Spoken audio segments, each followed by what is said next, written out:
Yeah. Good morning, everybody. Let's start this morning's legislative breakfast. I'd like to thank you. I'm Charlie Roy from Farm Bureau. Then we have Jim here. He's going to be our timekeeper. Now you have roughly about 2 minutes to ask a question, and the legislatures will have 3 minutes to answer a question. Whoever asks a question, could you please state your name and what town you're from? And we'll get started with maybe the legislature standing up and introducing themselves.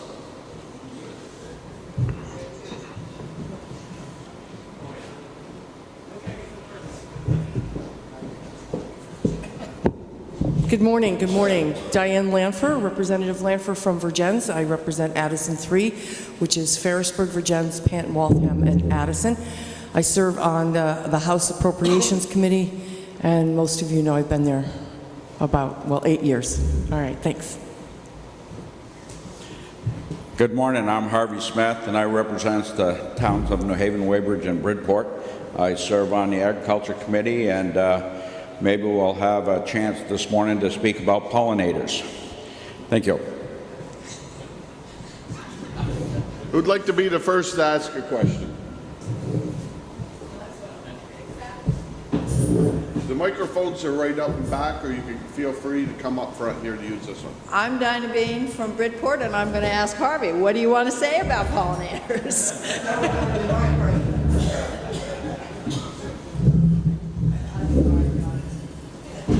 Well, the reason I mention it is because pollinators have come up, and Ball has been the one bringing it up over the years. And I remember we had a discussion right here about a year ago about what was going on with our bees and our pollinators, and what was changing.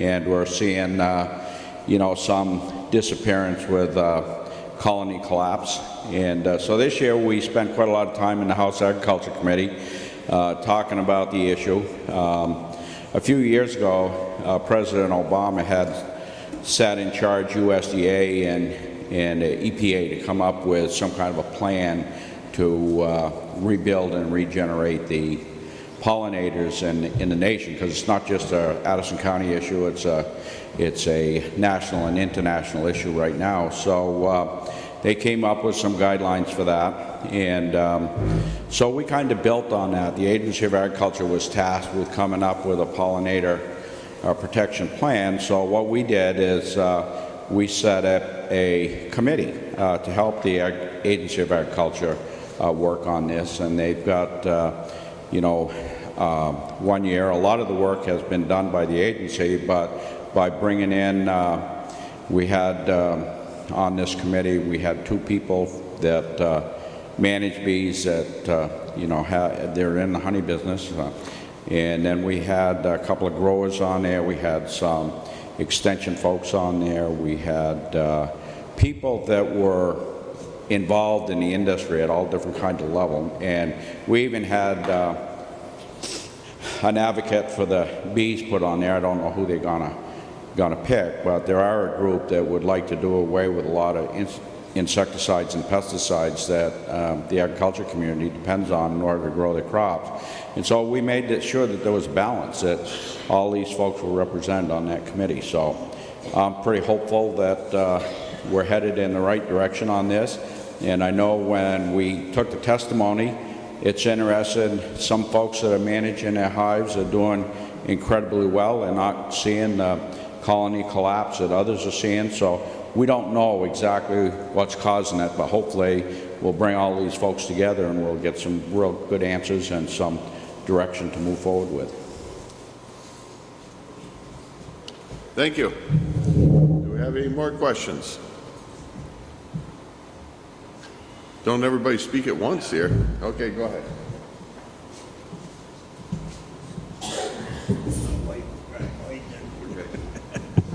Good morning, Bill Keys, and I've been stewing all weekend. I wish there was more representatives here this morning. Someday I'd like to go up and address the whole assembly up in Montpelier, but I probably won't get that far. But it's about this marijuana bill. Now, has it passed Senate? Yeah, I thought so. and it's going to the legislature. And I'm still very much against it. And I'm hoping there'll be enough that will vote against it that it will be defeated. But I know our governor, he's going to be signing the bill if it goes through. And I wonder sometimes if maybe it is because he can get it easier himself. But anyway, what I'm worried about, it seems to me I'm an old Vermonter. I'm on the downhill side of 86. Lived here all my life. I love Vermont. I love Bridport. But this bothers me. And our youth, what they want up there in Montpelier is the tax dollars. And I think they're trading tax dollars for the health of our youth in the future. Think of the young people that are coming up. And it can't help but affect them if you get on that after a while.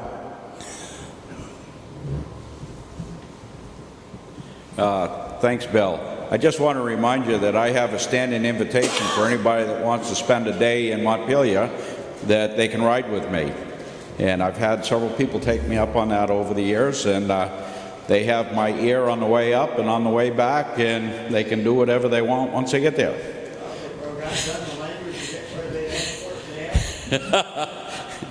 Well, actually, I don't think they're going to give you an opportunity to speak on the House floor anyways, unless there's something really urgent that comes up. But anyways, yeah, this legalizing marijuana is an incredibly big deal. And I have serious reservations about it. Right now, I will not support it. I know the Senate has spent quite a lot of time on it. I haven't really looked at all the discussion that they had and how they got to exactly where they were. But the young people are my biggest concern, health and safety, and making sure that they're protected. And I know somebody can make a good argument that, our current drug policies have failed. And they have, but what are we doing wrong with those policies? I really don't want to throw everything out with it.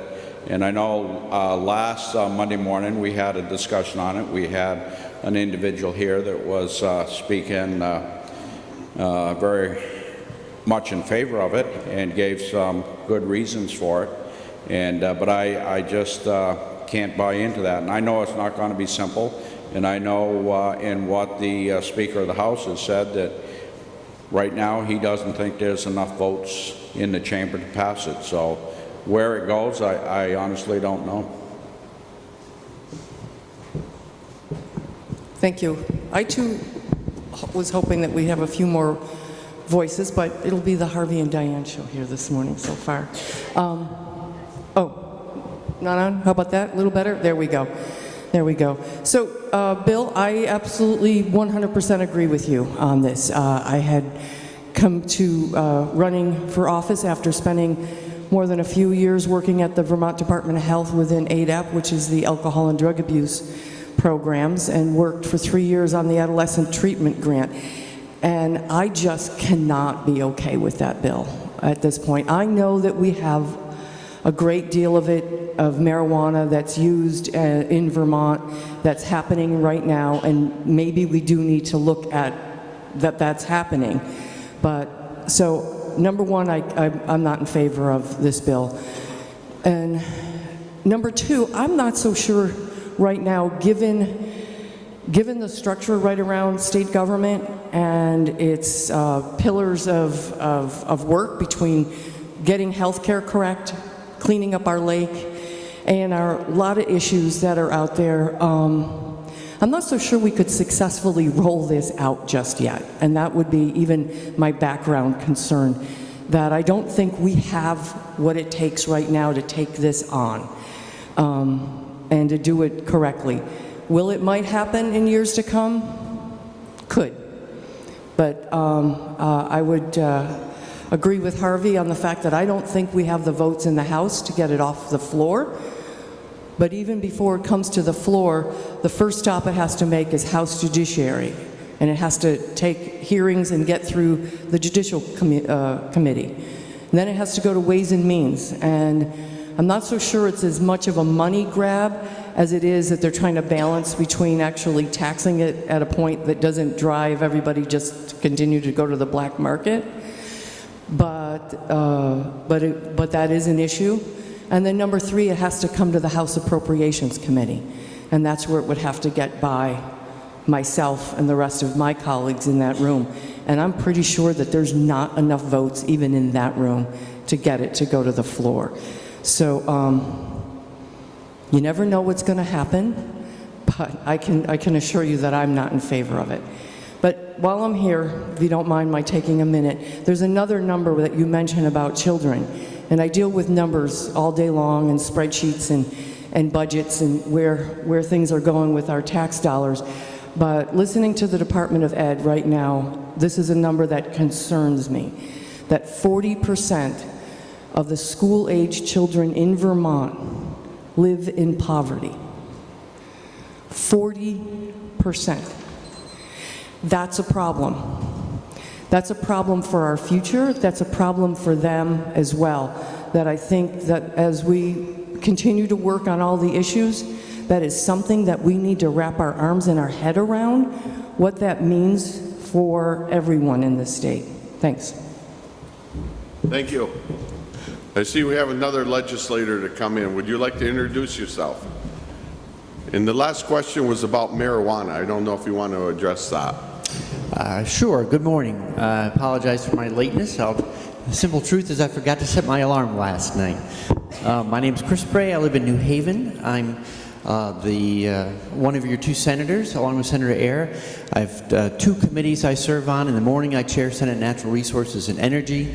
In the afternoon, I serve on government operations.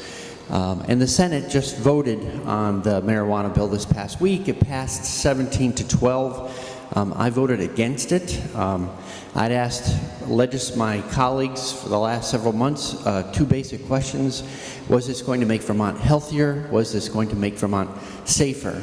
And the information I got was uncertain, I'd say. There were certainly from organized law enforcement, Vermont State Police, Vermont State Chiefs of Police, Vermont State Sheriff's Association, and others.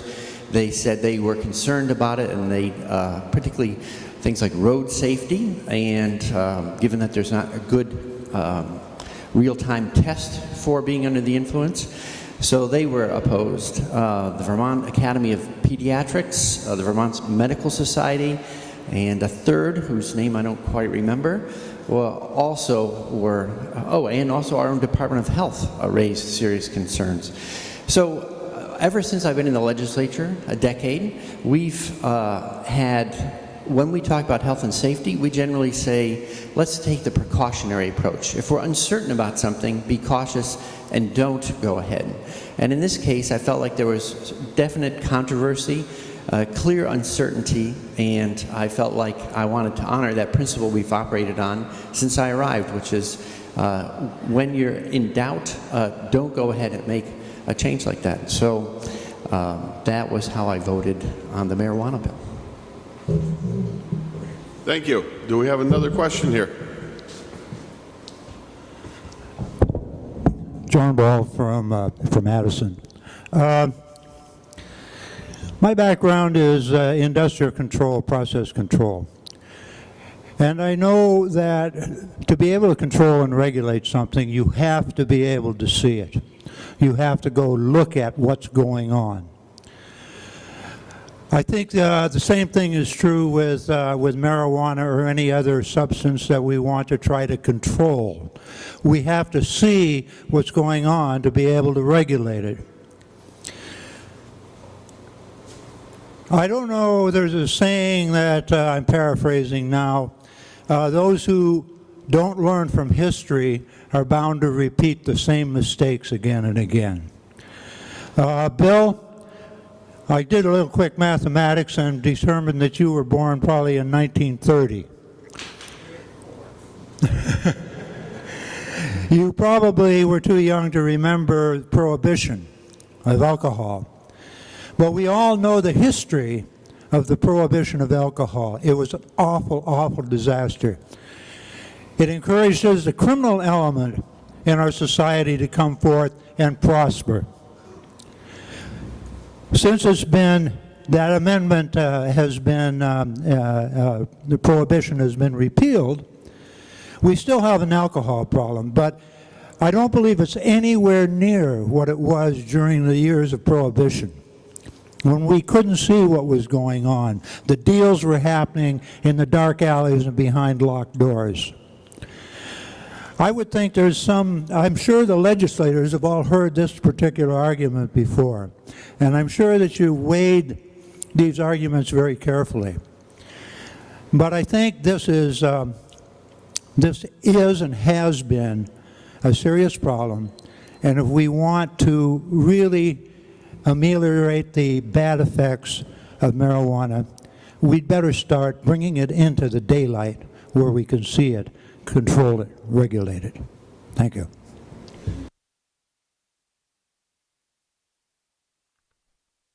Dyke from Bristol, and I want to say I disagree with that. Closer. I disagree with that. As I said last week, my mother-in-law, now my granddaughter's father is living in a homeless shelter because he drinks and he cannot control it. My mother drank. My father, when they got a divorce, my father paid child support, and my mother spent it on cigarettes and alcohol. That was in the light, and I don't know if it wasn't for my dear stepmother where I would have ended up. I don't think if something is not good, legalizing it doesn't make it right, and it doesn't make the problems it causes go away. Another thing that's on my mind is, maybe, Diane, maybe you can tell me or tell us, Planned Parenthood. How much of our tax dollars are going to Planned Parenthood, which is another organization that I think is just destroying families by what it does behind the parents' backs. It seems like they have no rights where Planned Parenthood is concerned. I may be wrong about that. I've still got research to do, but I am going to do it. I think Right to Life, like CareNet, they get nothing. I may be wrong about that too, and I would like to know. But I feel like our priorities are totally on the wrong thing. I'm a Christian, and I believe I should hate what God hates. God hates murder. He loves families. He loves children, adults, old people. We're not taking care of our people. We're doing all kinds of other things. They're distractions, is how I feel.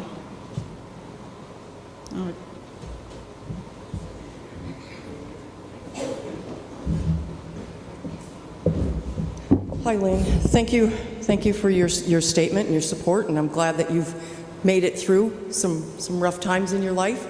Nobody's had a perfect life, but appreciate your statement. Now, you made mention of you wanted to know what's the support around Planned Parenthood. It would be similar to saying, what is the support for Porter Hospital? What is the support for a dental clinic? There's a health facility that if you're a customer that comes in for whether you've got Medicaid or Medicare or your insurance, that you come in and maybe you've got some sponsored health insurance on Medicare, to be able to go in and get a well check or a pap smear or maybe birth control pills. Those things, if it's a part of your plan, would be covered. There's not like, oh, here's a line item that goes to Planned Parenthood. There are health things that are covered.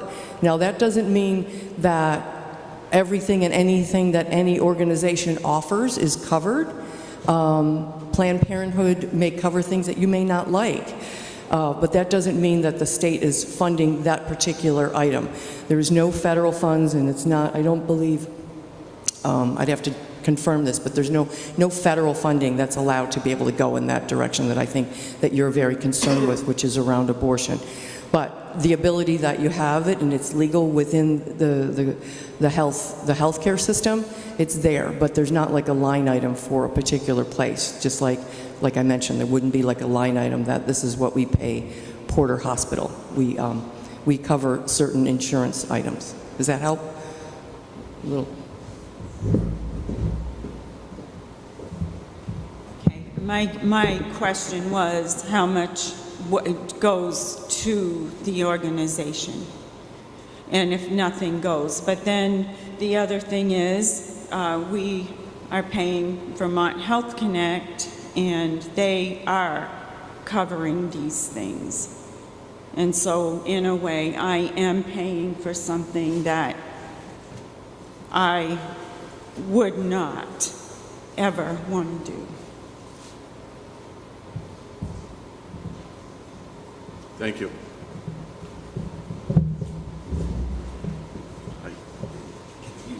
Yeah. Okay. Yes, I would like to. I'm Andrew Pizzullo from Middlebury. I forget my name.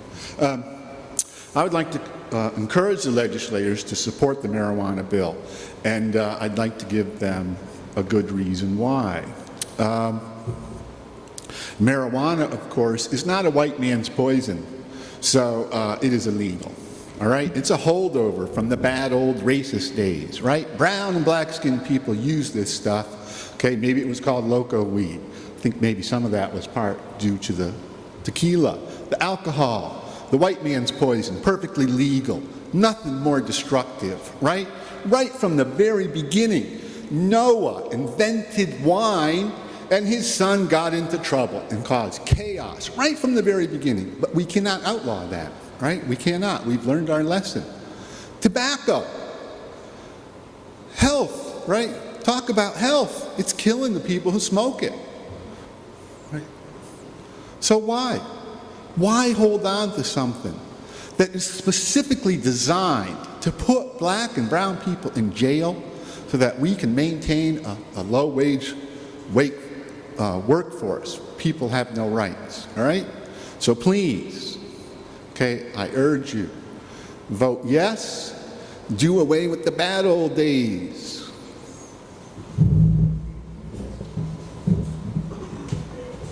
Okay, my name is John Cristiano. I'm from New Haven, Vermont. And I think that we're entering into a period in the country, and in Vermont as well, where it's okay to break the law. And this is one more instance of it, and another one that's going on in the country at a national level is immigration. People come into the United States, they break the law, and because it's so overwhelming, it seems to be, okay, well, we got to deal with this and just let it slide because we can't afford it. We can't deal with it. I think that's what's going on with this marijuana bill. It is illegal. I think money should be put into enforcement. I don't think that it's okay, and I certainly don't think that it was designed to ever put black and brown people in jail. That's a pathetically ridiculous standpoint, in my opinion. They broke the law. They should pay the price. And we shouldn't be driving down the road and have somebody that's hopped up on pot hitting us head on.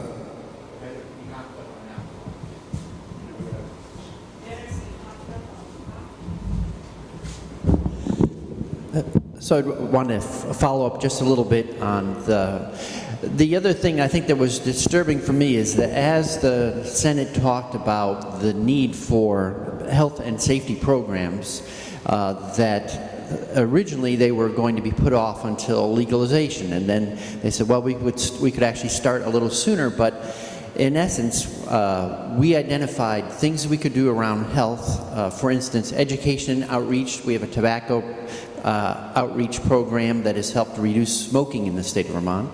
And then on the safety side, we've done things to help discourage drunken driving. It's clearly not solved the problem, but it's reduced it.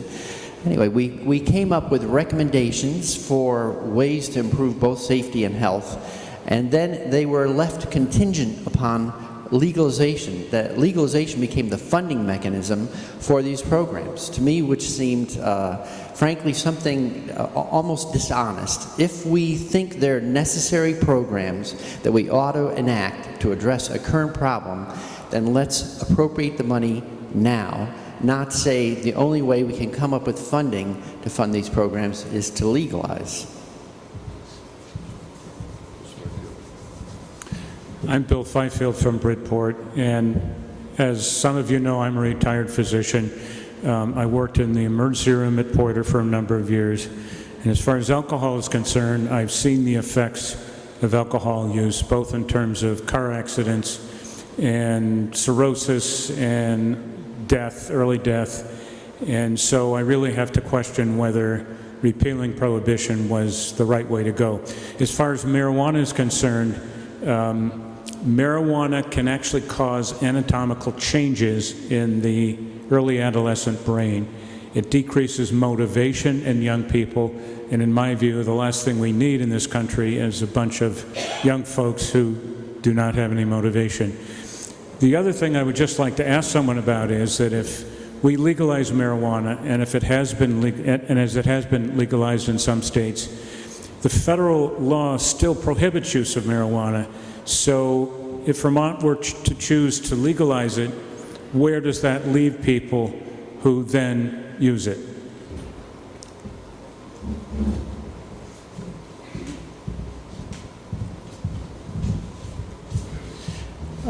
Thank you. So that is one of the odd problems with Vermont going ahead on its own. It's still an illegal substance. It's a controlled substance under federal law. So regardless of what Vermont would say, you would still be in violation of federal law, which creates I don't know, an interesting dynamic between a state and the federal government. There was, kind of oddly enough from my point of view, that there's the thing called the Cole Memo, the federal government Department of Justice laying out some guidelines for states. If you were to go ahead and legalize, we would like you to think about, and there's a list of things to consider, and that would make you less likely to see federal prosecution of people in your state. So that to me seemed odder still from a legal perspective, that the federal government that was saying it was illegal was issuing through the Department of Justice some guidance on how you might end up avoiding prosecution under federal law. And it said, for instance, things like your program should be designed in such a way as to minimize sort of the attraction for interstate commerce. That you wouldn't have people, some people have talked about a potential for a marijuana tourism industry in Vermont as a boon to Vermont's economy. But the federal government has said any kind of program constructed in a way to attract people to your state would draw federal prosecution. So, you know, it's not a black and white issue like almost everything that comes up in the legislature. I understand, you know, that for some folks they say, if we legalize, then all pot that's available will be tested. It will sort of be quote-unquote clean. You know, you could say that's better than having pot that might contain anything in it. But that particular benefit, to me, didn't seem to outweigh many of the challenges associated with going ahead. Thank you very much for asking that question. So, in contrast to recreational use of marijuana, there is ample medical, valid, high-level research and development work on medical uses of marijuana. And we have a good program in the state of Vermont. You have to go to a physician. You're evaluated. There are a series of diseases, debilitating diseases, for instance, where it helps people in cancer treatment. It can help with pain relief, restoration of appetite, decreased levels of agitation. So for those folks, we said, of course, you know, if there is a way to do this medically, then let's continue to do that. And so we have a program, I think it's, I don't know off the top of my head, it might be 8 years old now already, six to 8 years old, and it continues to operate. It's not altered by this, you know. So that's called the medical marijuana program. We're talking about what some people call this other new proposal, recreational marijuana. Has the federal government made special dispensations in the law for medical marijuana use for states? I'm sorry. So has the federal government made special dispensation in regards to the law?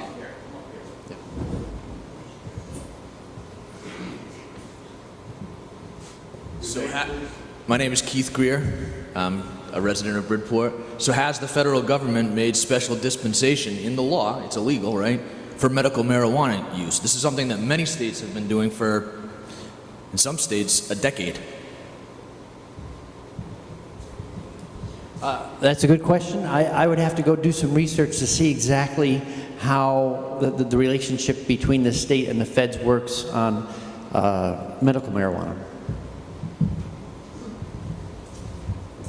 Yeah, just a little clarification on that. When we passed the medical marijuana bill, we had on our desk that day a letter from the U.S. Attorney General's office saying it is illegal. They would prosecute if the state went ahead with this. So, you know, it was pretty clear that they weren't turning a blind eye to the issue.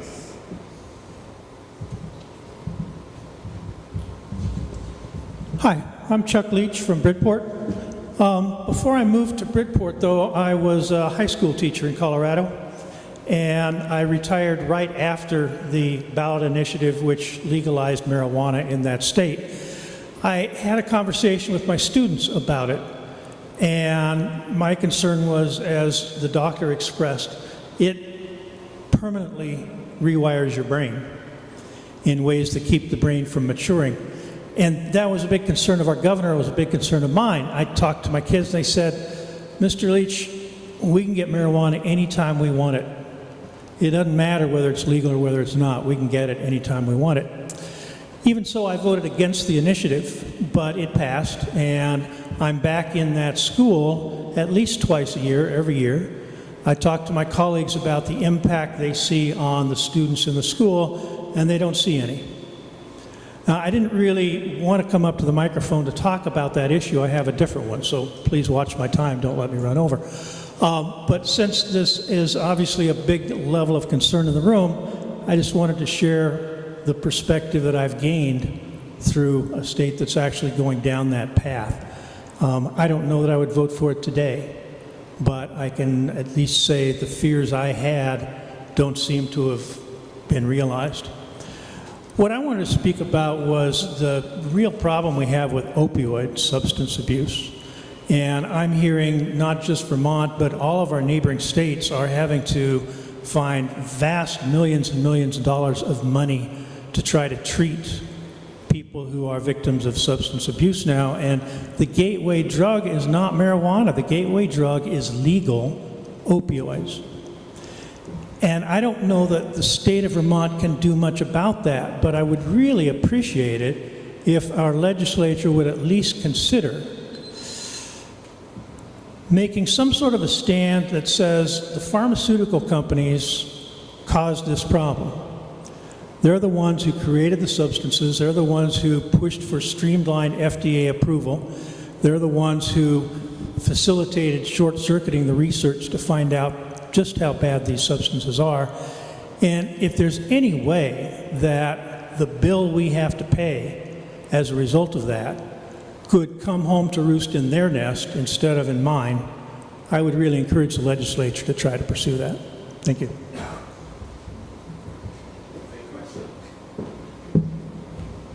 So, I agree with you. We have a problem, the big we, and it isn't just Vermont. But I can honestly say, thanks to our governor of not wanting to keep it in the dark, we just put it out there in the daylight. We have a problem. And it is blowing up the money that you and I and everyone in this room is paying towards it. And it's a privilege to serve all of you in Montpelier, but one of the things that I get to do because I'm on appropriations is see all the budgets, and hear all of them. And from that perspective, you have the Judiciary Department coming in. They cannot keep up with the court cases. There's a 35 to 50% increase in the judicial system pressures for money that you get at what is the bill? Oh, it is enormous. And all of those pressures, actually, violent crime has gone down in Vermont and other crime has gone down, but what has gone right off the chart is the neglect of children and the termination of parental rights cases in the court system, and the amount of money that that costs us as taxpayers for lawyers and judges and court clerks and court time and support systems. And these children are in our custody now. They are wards of us. We just became parents of like 1,500. We've got 538, I believe, is the number just in the last months that have come into custody that we now have to raise. And that is just the number between the ages of 0 and 5. They're not even in kindergarten yet. That's a big price, and that price tag is going to continue. Then you've got the treatment centers. We have people that are addicted that, for all the reasons that you described, opiates are rather easy to get a hold of, and OxyContin, and they make you feel good. And we know from research that about 10% of any population has the metabolism, and not everything is known about the research on that, that just is triggered into addiction. This is a disease, not a failure of morality. And just like somebody who has a heart attack, we take them to the emergency room and would be a better place than to take them to jail. Treatment is expensive, long-term, wrapped around service. Then you've got people in jail, corrections, extremely expensive. All of these things, the school system, the social workers, the DCF workers going into these homes that are seeing things that are very, very difficult to deal with.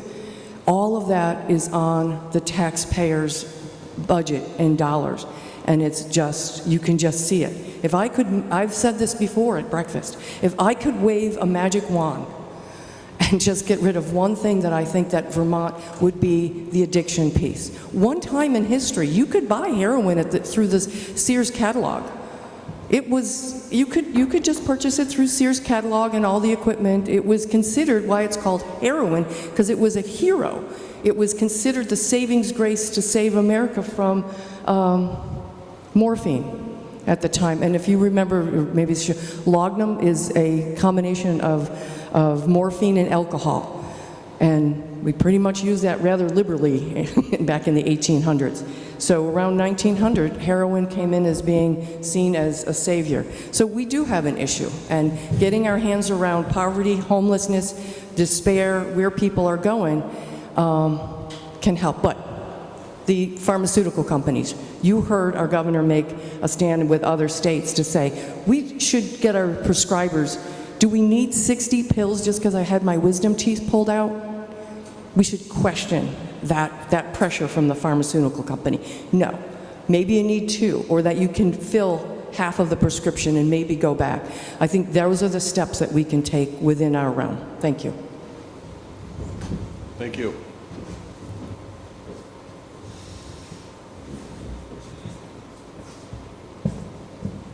John Ball from Madison. Sir, I didn't get your name, I'm sorry, but I'd like to address or start off with one of the things you said, and that is that breaking the law seems to be pretty prevalent, not just here, but in the whole country. And it's prevalent at the highest levels of our society, government, corporations. Some of you may be aware, and those who aren't may be surprised to find out that ExxonMobil had some of the finest climate scientists researching climate in the 70s and 80s, and came to the conclusion that it was going to be a very serious problem. And rather than do anything about it, they decided to create a PR campaign to hide the facts so that they could support their bottom line. Going back to last year, Harvey and the GMO bill, I'm reading a book, in fact I'm reading it for the 3rd time, called Altered Genes and Twisted Truth by a lawyer called Stephen Drucker, who sued the FDA and obtained a trove of their records that proved that they committed fraud against their own regulations and federal regulations to ignore testing and to ignore the advice of their own scientists who said, no, GMOs are not safe. They need much further research.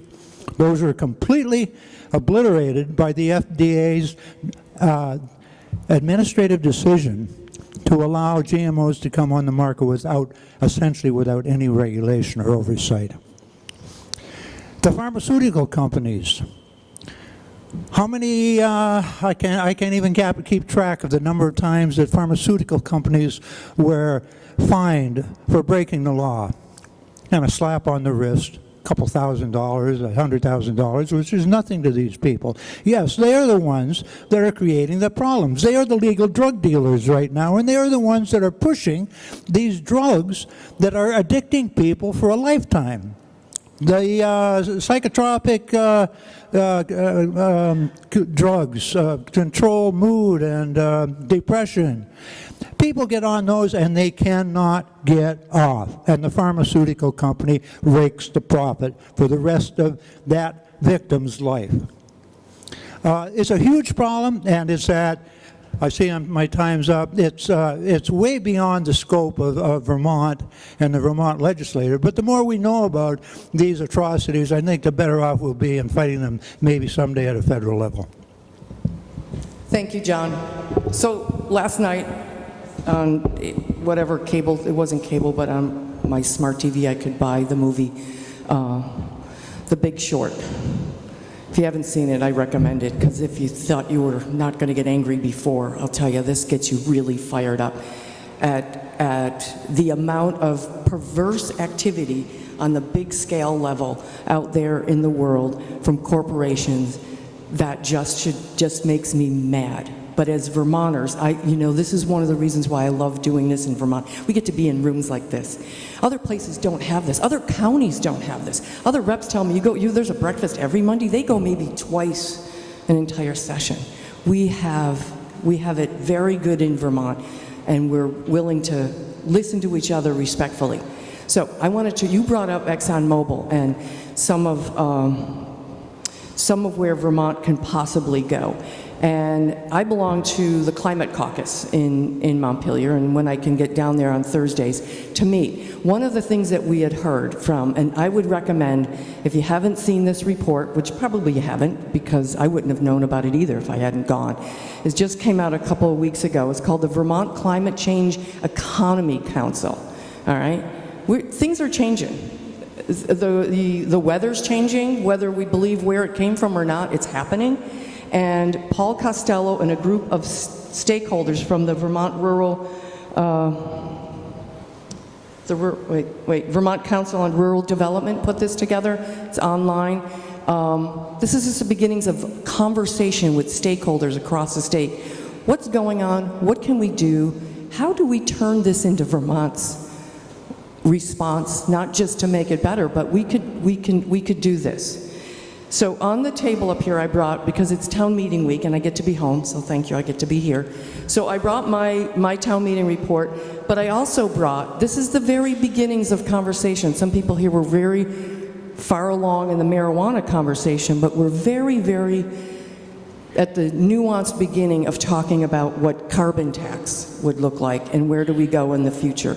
This is just an outline, not of what we're going to do, but what people are talking about. We're not even talking about this in Montpelier yet, but there are people across the state that are talking about it and what the world could look like here next or going forward. So I recommend that you take a look at that. All right, thanks.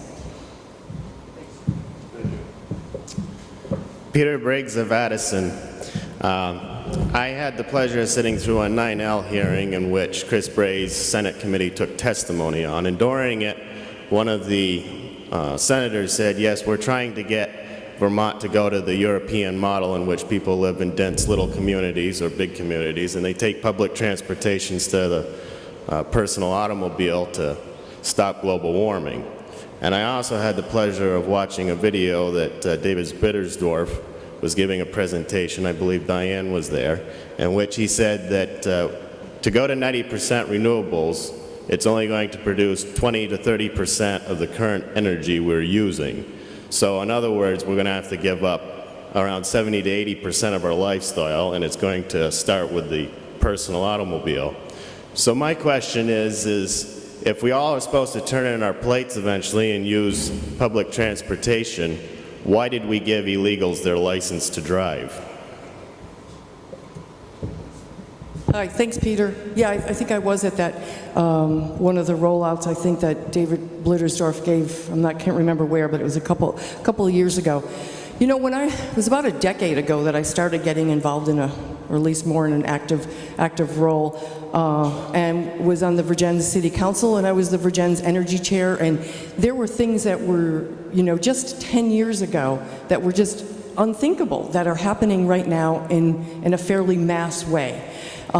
So things change and they change, and they're changing quickly, and it's hard. Change is hard, and even when it's fast, it's even more uncomfortable. But Peter, so to go to your question, I don't believe, and I don't think there's anybody that actually does, that we don't need to give up anything. This is what the innovation of our future is. I don't think there's anybody who wants to give up and sit in the dark because we want to have a little coal-fired fire. Some people think that might be what happens, but that's not what the intent is. We could do better, and we can have more, and we should be able to do it in a way that is in harmony with the environment in the world. And I got to tell you that I have had the pleasure of working with some very early negotiation conversations around what can happen next with energy. Some of you know that Virgin's CEO problem, the combined sewer overflow, that the city of Virgin's septic goes right into climate change because of the intensity of the storms and the amount of them are triggering the overflows that they're dumping millions of gallons of mixed sewage and stormwater into Otter Creek. So is Rutland and Burlington, and we're those top three.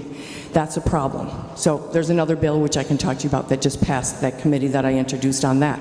But going forward, there is conversations that there is no reason in the world why we can't take our farm manure, our waste from human waste, and the organic material of scrapped foods and turn it into energy that is renewable, clean, and keeps our environment safe. And those are the conversations that are innovative that I get the pleasure of just being at the cusp of trying to figure out, is that viable?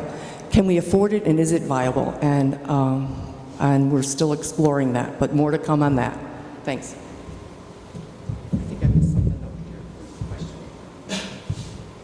I just answered the question. There's so many questions on the table right now, it's hard to know where to start, but I'm going to follow up with what Diane was just talking about. And, this last year, we passed a clean water bill to help clean up the lake. And yet we're still seeing some egregious violations of water quality related issues with our cities in towns in that stormwater / sewer overflow. And so we're trying to do a number of things, and what Diane was talking about, they're actually talking about putting together a project like that up in the St. Albans Bay as a pilot project right now. The conversation's been going on for a little over a year to try to bring all the resources together to help solve some of the problems we face. One is nutrient runoff, and the other is renewable energy, and combining those together. So there is some serious discussion taking place. There's new technology out there today that makes it much more efficient than what we've ever had in the past. And actually, when I say efficient, also they can create gas in 7 days versus the 21 days that it takes now to do it. So that's why I'm talking about the efficiency, but also reducing the cost of the installation of these kind of projects. So we're making progress, and go from there.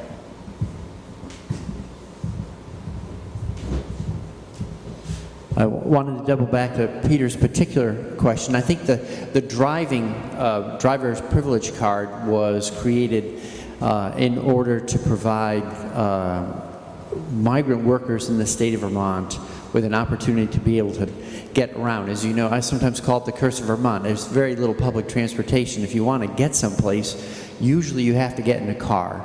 And if you're not able to drive, then you can be stuck wherever you are, or you have to wait for a ride. I also wanted to follow up on the energy conversation. So we have set goals for 90% renewable by 2050. There are individuals out there who are actors. You referenced David Blittersdorf, and I just want to make sure that people don't conflate what David Blittersdorf's vision is of our energy future with what your state government's vision is of our energy future. I think we are, for instance, embarking on a slow, steady, thoughtful campaign to move away from burning fossil fuels to clean, renewable fuels. And that's across a wide spectrum of things like wind, geothermal, solar, biofuels, so that can be methane digesters and sort of the next generation of methane digesters, biogas that's coming on. And the reason for this, I mean, everyone's heard about climate change, so it is, my shorthand for burning fossil fuels is like smoking cigarettes. No one ever said smoking, I think some people said they liked the sort of the nicotine lift of smoking, but no one ever said it was good for your health. In a similar way, the fossil fuel emissions from every day, so burning them in your boiler, burning them in your car, generating electricity using fossil fuels, puts up smoke. It's relatively diffuse. We don't necessarily see it, but the most recent study I saw from MIT estimates that 200,000 Americans die earlier deaths by virtue of lung disease and heart disease associated with that, let's call it secondhand smoke from a fossil-fueled economy. So we know we need to move away from that sort of unhealthy practice. And the work we're doing now, I'd say, is thoughtful, it's careful, and I think it's also essential. Last thing is on S230, the energy bill that I introduced and our committee is developing. We do see one area in particular where we need to do better, and that is as we build out solar, that we ought to do in a way that is more agreeable to towns. The old style of energy development was a public service board issued an order, something got approved, it was built. There was input, but quite limited input on the part of towns and municipalities, regions.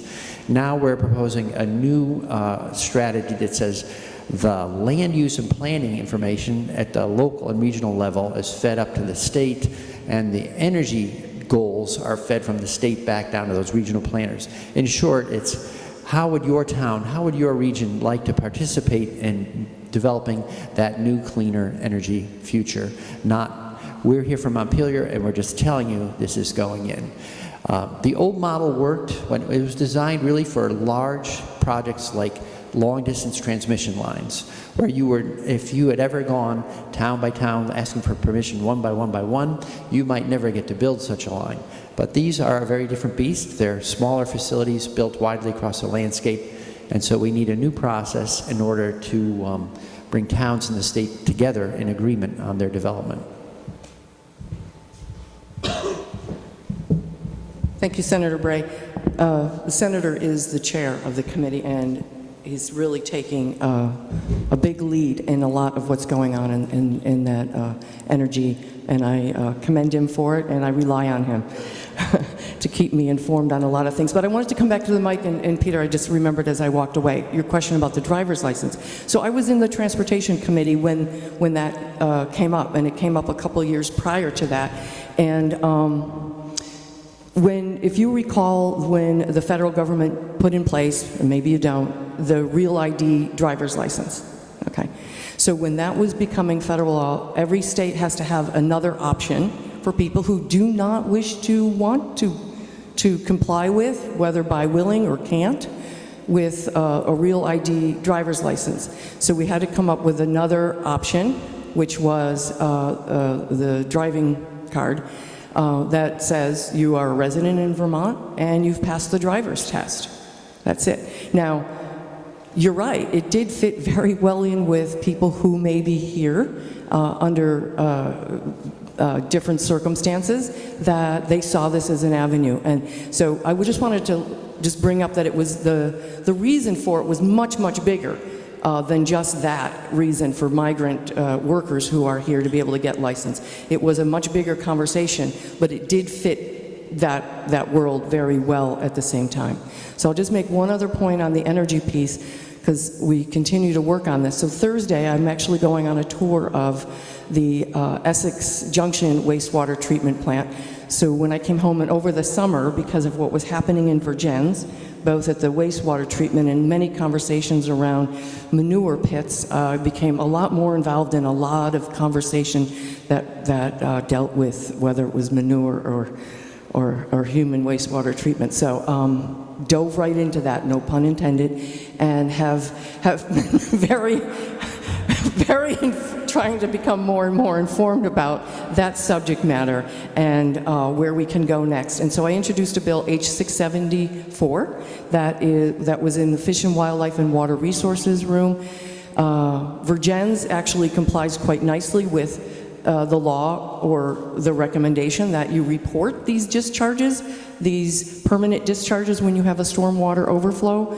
So does Rutland. Not every municipality does, and was told that there's no statute that makes them have to do so. So I made one. And so it passed the committee, and it'll go to the floor next week. And so that'll be coming up. Thanks. Mo Cook. I live in Middlebury now, but I lived in Ferrisburg for years, so I'm well aware, and I drove truck for years. What's going on, Diane, in Virgins? It looks like they're trying to make it on town meeting day tomorrow where no trucks can go through Virgins. So I ain't gonna tell anybody here. They're all aware of it. 17 is no truck road. 22A, I've driven that road myself for 35 years in a truck. That road, there's very few people that live in the city of Virgins that were there before that was a truck road. Going across 17, there's too many curves. It's too curvy for a truck road. Otter Creek Bridge, that's not going to hold up long. Those two issues are brought out. When you drop down into New Haven, that hill is no hill to be forcing trucks to have to go because you guys are complaining about what's happening in Virgins. The same thing is going to happen in New Haven. Now, going downhill, Route 7, yeah, there's a passing lane. On 17, there's no passing lane. Cars are going to try to pass trucks all the time. It's said, like, of all the truck accidents, it's only like 10% that the truck is responsible for. The cars are responsible for the rest. If there's a head-on collision in the hill in New Haven, going west on 17, they're going to blame it on the truck because the car is passing the truck. Now, let's come to the real issue. I want to ask you a question. Where is VARS, Virgins Area Rescue Squad? Okay. Where is Middlebury, not Middlebury, Virgins Fire Department? They cover all of west of the river, unless things have changed. That'd be west, part of Virgins on the west side of the river, southwest. West Ferrisburg, all of Panton. If that tone goes off, how does Virgins get there? Oh, they all of a sudden rely on mutual aid of Addison. And for them to get from Virgins Station and Ferrisburg Station, they're probably going to have 20 extra miles to go around. If you go from Riverside Apartment to that little parking lot on the other side. So it's not just a truck issue. People want to make it a truck issue. There's only one river that goes up through there. There's only one bridge over Otter Creek. Why don't you guys work together? They've tried for years. Back when they put the bypass in for 7, they tried to make a really good complement of a bypass coming out by Bailey Farm and coming around out through Mike Duane's dad's land, Mike told me, out by Bub Crosby's, out in that area, and not taking any houses. What fought it back then? I remember when I was living in Ferrisburg, there was a plan made to come off by the cemetery, go down through Job Corps, out behind Comfort Hill, and come out right by Cahart Crossing. Roger Cahart put a lot of time and effort into that crossing. I remember when they dedicated that to him. That was a rare thing to have a man alive and have that dedicated. So Virgins residents are having the say tomorrow to say that the state of Vermont, thank you for all that money that you spent for that underpass. Now we're only going to use it for cars, where the underpass that was there was perfectly fit for a car. You know, okay, thank you.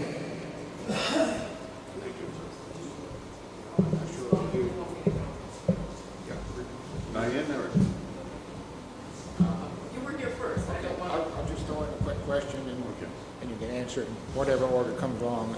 It's not an urgent. Lloyd Dyke, Bristol, and concerning these, can't hear me? That any better? I guess so. Lloyd Dyke, Bristol. Concerning these alternative fuels, and I don't really consider it an alternative fuel, but there's no mention of wood, and whether it's homeowner or like chip plants for power.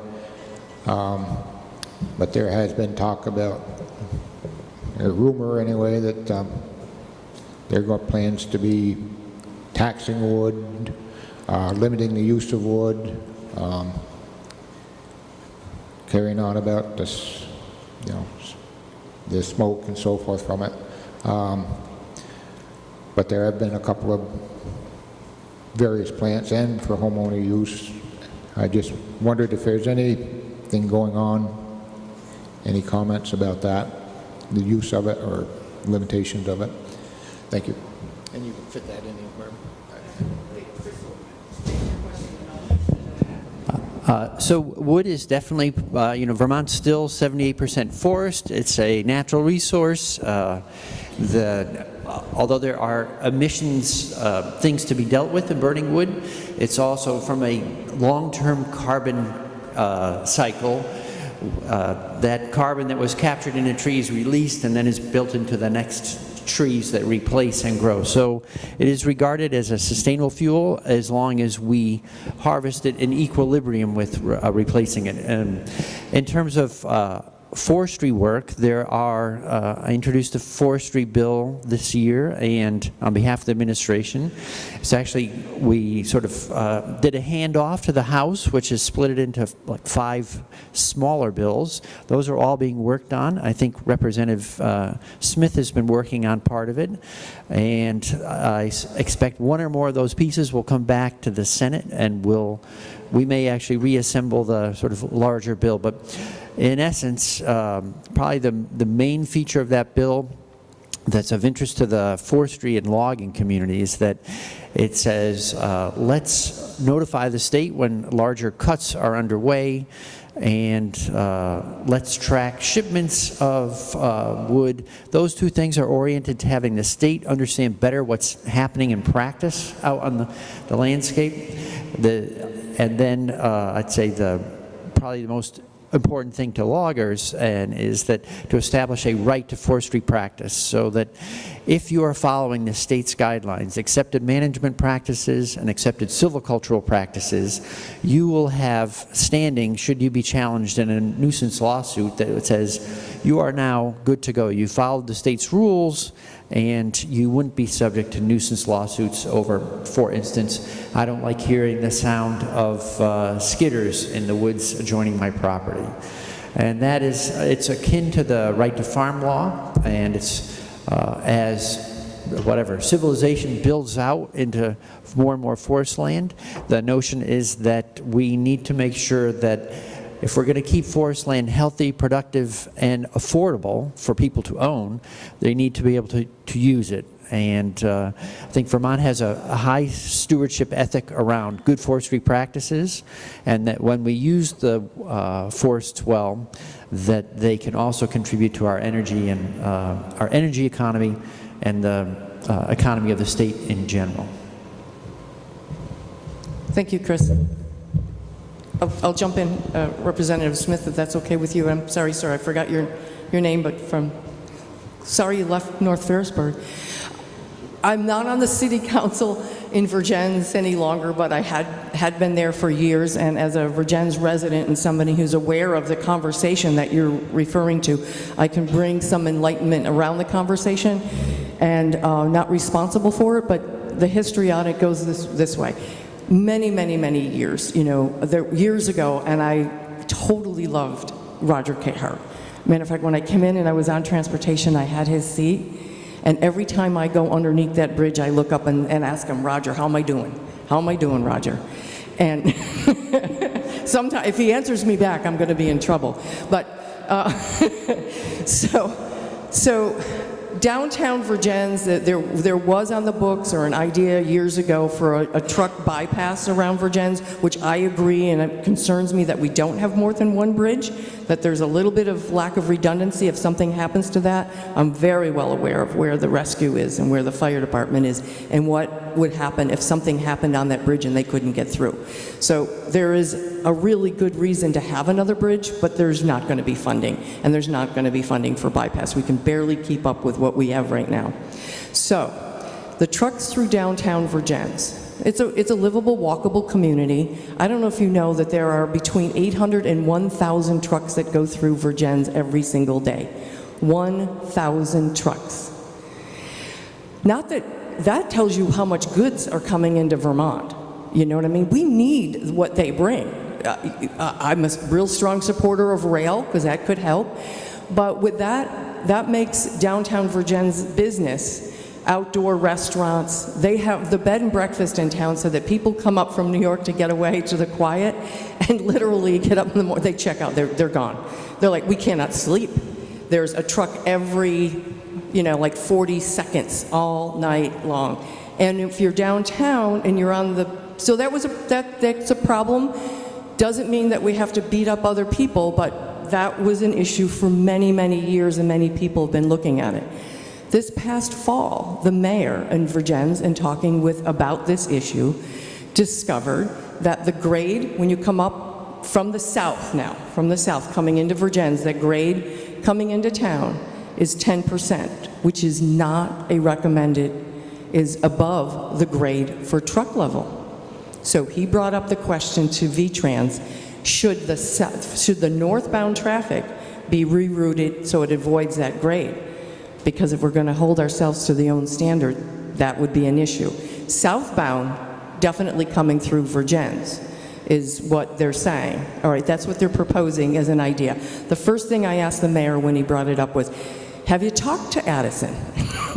Have you talked to the town of Addison and the people that live on Route 17 if that's that's only one proposed idea. That doesn't mean that's going to fly. So you're right, on the ballot tomorrow, Virgins residents will be voting on, I believe, whether or not to continue this conversation. I don't think they can dictate to the state or to anybody what can happen, but Virgins is letting VTrans, and because that's a state highway, that's 22A, know that this is an issue in town, and that asking for the agency to work with the city to come up with a different plan.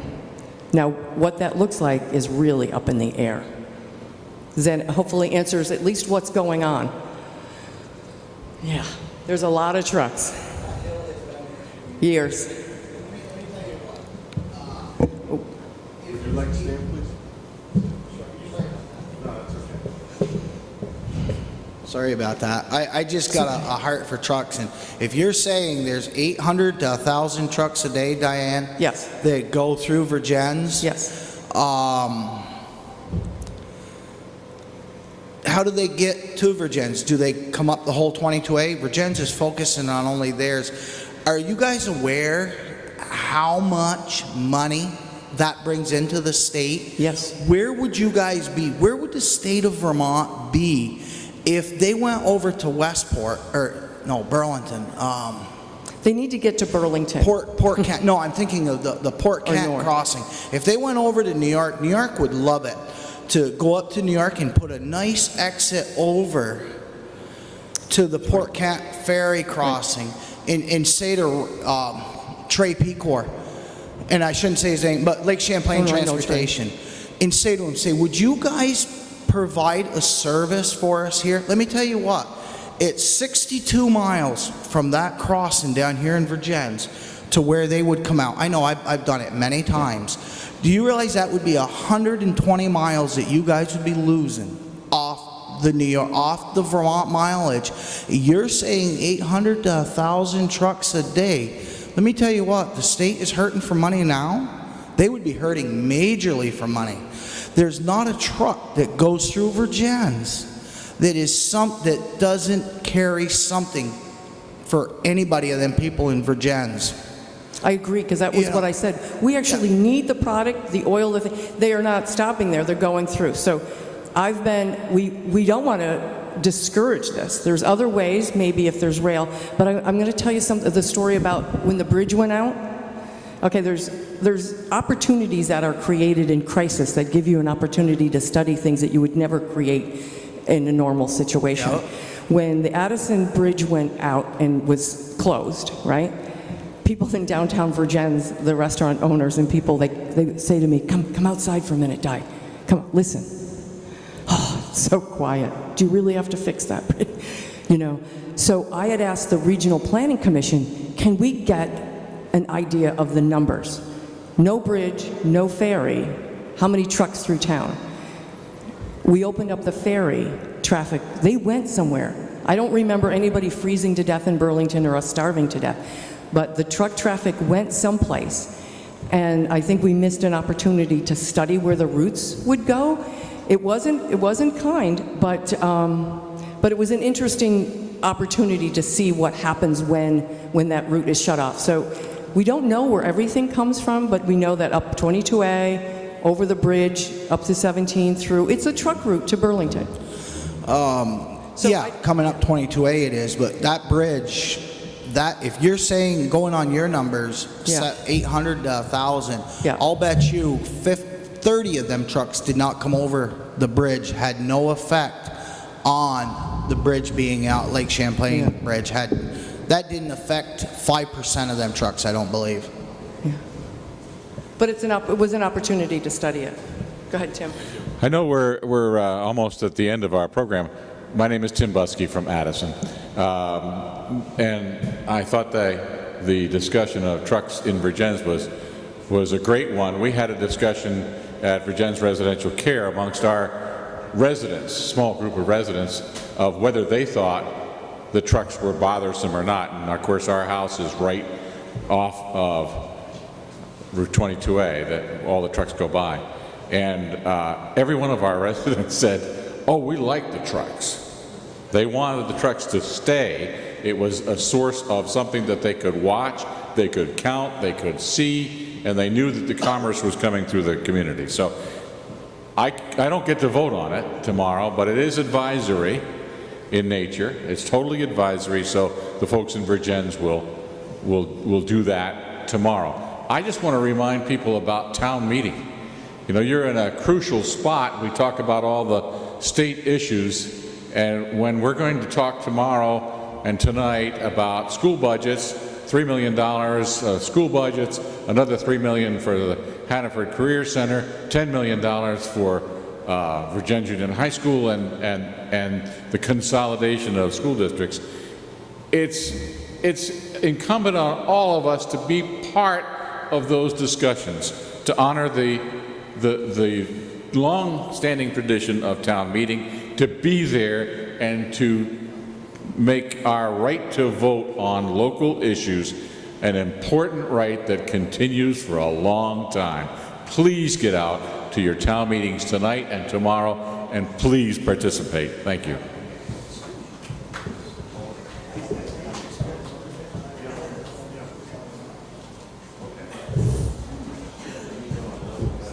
Hello, everyone. I guess we've reached our time.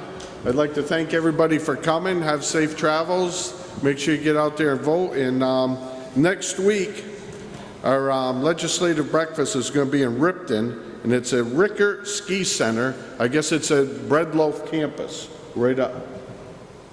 So that's where next week's meeting is going to be. Thank you, and everybody be safe.